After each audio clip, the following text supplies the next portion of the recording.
जीवधारियों से होता है, जबकि यहाँ एक खाद्य श्रृंखला के जीव का संबंध विभिन्न खाद्य श्रृंखलाओं के जीवों से होता है। ठीक है, तीसरा देख लेंगे। इसमें उत्पादक, उपभोक्ता तथा अपघटक तीनों ही एक सीधी श्रृंखला के रूप में होते हैं, जबकि यहाँ पर एक जाल के रूप में होते हैं। क्लियर है?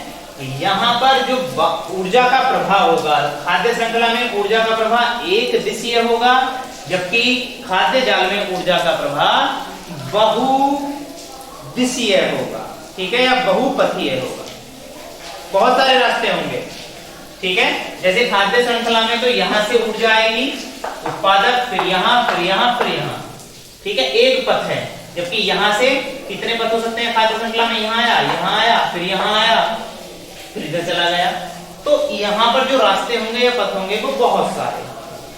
क्लियर है इतनी बात? सबको समझ में आ रही है? खाद्य श्रृंखला और खाद्य जाल में अंतर क्लियर हो गए हैं, कैसे बन रही है। अब मैंने एक बात बता दी थी कि भाई खाद्य श्रृंखला पारिस्थितिकी के तंत्र में, ठीक है, एक खाद्य श्रृंखला नहीं होती। क्या होता है? खाद्य जाल। क्लियर है? खाद्य जाल होता है।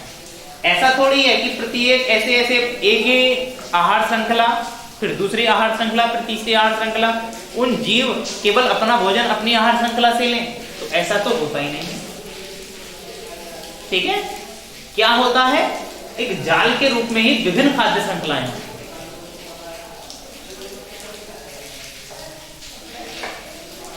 समझ में आ रही इतनी बात सबको? चल,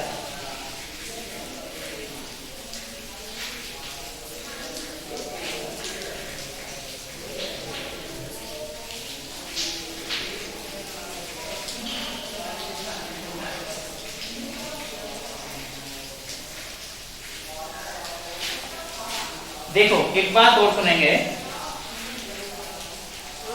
हमारा पर्यावरण या अवर इन्वायरमेंट जो चैप्टर है, ठीक है, उस चैप्टर को मैंने जो समझाया है बिल्कुल समझ में आया है, लेकिन इसे अपनी बुक से, ठीक है, जो भी जिस बच्चे के पास किताब है उससे इस चैप्टर को लाइन टू लाइन जरूर पढ़ें। ठीक है, सीधा चैप्टर है, बिल्कुल समझ में आने वाला है, और अगर एक बार हम इसे पढ़ लेंगे तो ये पूरी तरह से हमें क्लियर हो जाए। समझ पा रहे हैं? वीडियो देख लेंगे, वीडियो देखने के बाद इसे एक बार अगर पढ़ेंगे तो ये सारे, इसमें जो भी डाउट होगा वो सारे के सारे क्लियर हो जाएंगे। क्लियर है? अब एक दूसरा टॉपिक है, बहुत अच्छा टॉपिक है, पारितंत्र में ऊर्जा का प्रभाव। ठीक है, एनर्जी फ्लो देखते हैं, ऊर्जा का प्रभाव देखते हैं।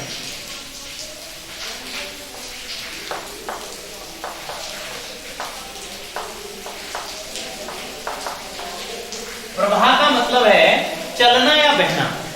ठीक है, ऊर्जा का प्रभाव, किसी भी इकोसिस्टम में ऊर्जा का प्रभाव कैसे होता है देख।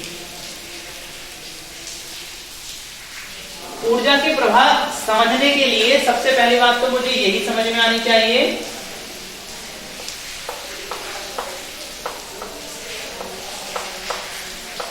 सूर्य ऊर्जा का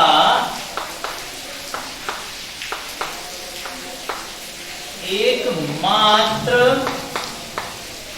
स्रोत है। ठीक है, दूसरा मुझे समझ में आने चाहिए दूसरी बात, ठीक है, ऊर्जा संरक्षण का नियम। क्लियर है? और तीसरा एक मैं टॉपिक की बात करूंगा, एक साइंटिस्ट हैं लिंडनमैन, ठीक है, उनके 10% का नियम। इन तीनों बातों को हम समझेंगे। ठीक है, ये हमें पता ही है, चलो ऐसे ही समझाता हूं इन्हें। पहले एक यहां हम खाद्य श्रृंखला बना लें।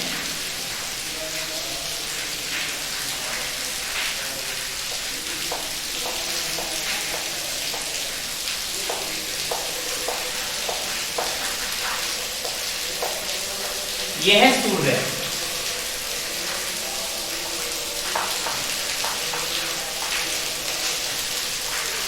यहां लिखा उत्पादक।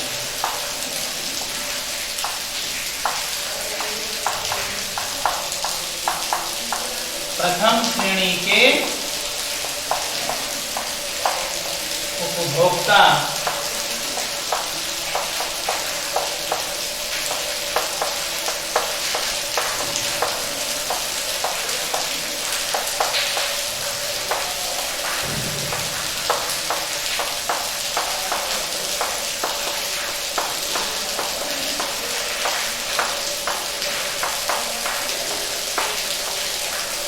क्लियर है?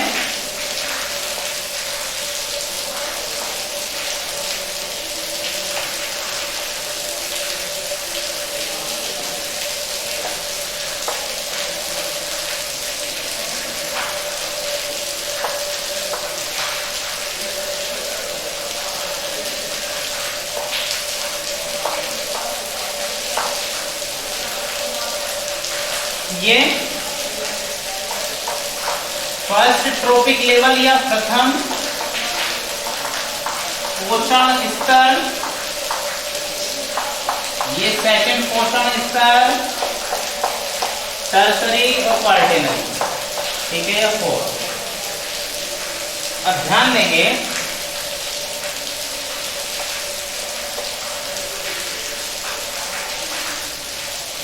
देखो भाई, ऊर्जा के प्रभाव को हम समझेंगे। पृथ्वी पर जितने भी जीव हैं सबको ऊर्जा कहां से मिलेगी? सूर्य से, डायरेक्ट या इनडायरेक्ट।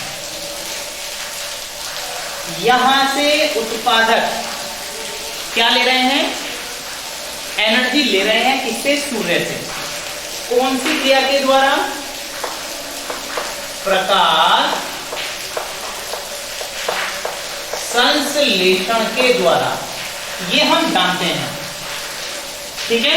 और हमेशा ध्यान रखेंगे, जो ऊर्जा सूर्य से ले सकता है वो कभी भी उत्पादक ले सकता है, और कोई भी नहीं ले सकता है। कौन ले सकते हैं? उत्पादक ले सकते हैं, केवल हरे पेड़ पौधे ले सकते हैं, उन्हीं के अंदर ये क्षमता है, और किसी भी जीव में ये क्षमता नहीं है। तो हुआ क्या? उत्पादक ने सूर्य से ऊर्जा ली, अपने अंदर स्टोर कर ली। प्रथम श्रेणी के उपभोक्ता ने इसे खा लिया, तो वो ऊर्जा किसके अंदर चली गई? प्रथम श्रेणी के उपभोक्ता के अंदर चली गई। द्वितीय श्रेणी के उपभोक्ता ने प्रथम श्रेणी के उपभोक्ता को खा लिया, तो वो ऊर्जा किसके अंदर चली गई? उसके अंदर चली गई। इसने इसे खा लिया, तो अब किसके पास चली गई है ऊर्जा? तृतीय श्रेणी के उपभोक्ता। क्लियर है बात? सबको समझ में आ रही है? तो मुझे क्या बात समझ में आ रही है कि हमेशा सूर्य से ऊर्जा कहां जाएगी? उत्पादक के पास, उत्पादक से प्रथम श्रेणी के उपभोक्ता, फिर द्वितीय श्रेणी के उपभोक्ता, और फिर तृतीय श्रेणी के उपभोक्ता। अर्थात जो ऊर्जा का प्रभाव होगा वो हमेशा एक दिशीय होगा। ऊर्जा का प्रभाव कैसा होता है? एक दिशीय, यूनिडायरेक्शनल। अब इसका मतलब सर एक दिशीय कैसे है? एक दिशीय का मतलब है कि हमेशा ऊर्जा सूर्य से उत्पादक के पास आएगी, उत्पादक से प्रथम श्रेणी, और प्रथम से द्वितीय, और द्वितीय से तृतीय श्रेणी। क्लियर है? ऐसा नहीं होगा कभी भी कि ऊर्जा सूर्य से तृतीय श्रेणी के उपभोक्ता पर आ जाए और तृतीय से द्वितीय, द्वितीय से प्रथम और प्रथम से उत्पादक। ऐसे हो ही नहीं सकता। ऐसा भी नहीं हो सकता है कि ऊर्जा सूर्य से प्रथम श्रेणी के उपभोक्ता और प्रथम श्रेणी से उत्पादक, उत्पादक से द्वितीय, ऐसा होगा ही नहीं। हमेशा ये नियम है, सीक्वेंस है, ठीक है। पहले हरे पेड़ पौधों के बाद, फिर शाकाहारी के, फिर मांसाहारी के, फिर सर्वहारी के।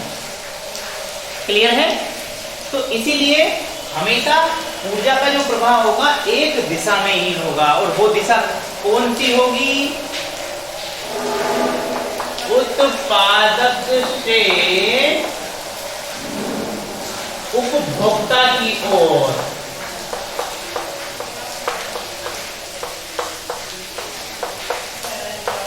क्लियर है बात? यही दिशा होगी।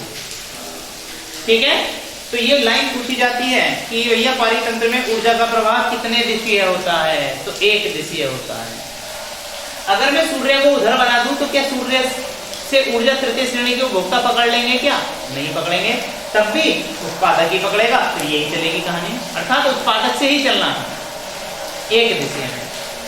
ठीक है, अब ध्यान रखेंगे एक वैज्ञानिक हैं जिनका नाम है ये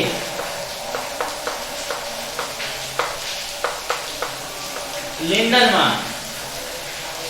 इन्होंने ये दिया है, क्या दिया है? 10% का नियम। इस नियम के अनुसार ऊर्जा का प्रभाव होगा। देखते हैं क्या बताया है 10% के नियम में लिंडनमान ने। लिंडनमान ने बताया है कि जो सूर्य से ऊर्जा आएगी उत्पादक के पास, ठीक है, मान लो वो 100% आई है, जितनी भी इसके पास आई उत्पादक के पास वो तो कुल है, और कुल किसके बराबर है? 100% के पास। तो वो इस 100% में से उत्पादक 90% यूज करेंगे, 90% को क्या कर लेंगे? यूज कर लेंगे, और 10% को स्टोर करेंगे। 90% यूज और 10% स्टोर। स्टोर किस रूप में होगी? फूड के रूप में, भोजन के रूप में। अब हुआ क्या? प्रथम श्रेणी के उपभोक्ता ने उत्पादक को खा लिया, तो बताओ प्रथम श्रेणी के उपभोक्ता के पास कितनी ऊर्जा गई? 90% या 10%? 10%। क्यों? क्योंकि 90% तो यूज हो गई है। क्लियर है? 10% गई। ठीक है, अब इसके पास कितनी गई है? 10%। लेकिन इसके लिए तो ये कुल है, टोटल है, इसका भी वो 90% यूज कर लेगा, 10% स्टोर कर लेगा। अब द्वितीय श्रेणी का उपभोक्ता इसे खा लेगा, तो क्या हो जाएगा? इसके पास आ जाएगी ऊर्जा, ये भी 90% यूज कर लेगा, 10% स्टोर कर लेगा, 10% इसके पास चली जाएगी, उसका 90% वो यूज कर लेगा, 10%। अर्थात प्रत्येक पोषण स्तर पर कुल ऊर्जा का 90% यूज होता है और 10% आगे पोषण स्तर पर भेज दिया जाता है। क्लियर है? मान लो इसके पास 1 लाख रुपए हैं, इसने 1 लाख का 90% तो खा लिया, ठीक है, यानी कि 90,000 इसने खा लिए, कितने बचे? 10,000। 10,000 इसके पास गए। अब इसने 10,000 का 90% खा लिया, अर्थात 9,000 खा लिया, कितने बचे? 1,000। 1,000 इसके पास गए, 1,000 का 90% इसने खा लिया, 900 इसने खा लिए, 100 इसके पास गए। इस प्रकार से, ठीक है, ऊर्जा का प्रभाव होता है। इस वीडियो में इतना।